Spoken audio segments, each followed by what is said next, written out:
મિત્રો, આ બે વસ્તુ આપણે આપણા જીવનમાં જો ઉતારી લઈએ તો ક્યારેય કોઈ બી વ્યક્તિ સાથેના સંબંધો આપણા બગડશે નહીં.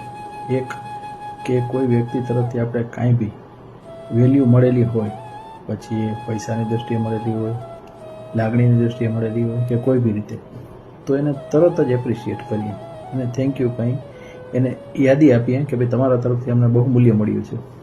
અને તેની સામે જો કોઈ બી વ્યક્તિ તરફથી આપણે કોઈ એવો દુર્વ્યવહાર થયો છે કે કંઈ ખોટું લાગે એવી કોઈ બી બાબત બની છે, તો આપણે એને થોડોક પોઝ લઈ ડાયરેક્ટલી કહેવાનો પ્રયત્ન ન કરીએ કે ભાઈ હું વળતો જવાબ આપી દઉં. તો ત્યારે થોડોક પોઝ લઈ અને વસ્તુને ઇગ્નોર કરીએ. અને જો ઇમ્પોસિબલ બી હોય ઇગ્નોર કરવું, તો ભાઈ એક સમય એને જવા દઈ, એક પોઝ લઈ એક સમય જવા દેશું, પછી એને શાંતિથી વાત કરશું ને, તો હું માનું છું ત્યાં સુધી સંબંધ બગડશે તો નહીં જ. એટલે આ બે વસ્તુ એકદમ ખાસ જીવનમાં જરૂરી છે કે કોઈ બી વ્યક્તિ તરફથી કાંઈ બી આપણે આઉટકમ પોઝિટિવ મળે છે તો એને તરત જ ફીડબેક આપીએ. આપણે વેઇટ ન કરીએ કે ભાઈ કહેશું એને.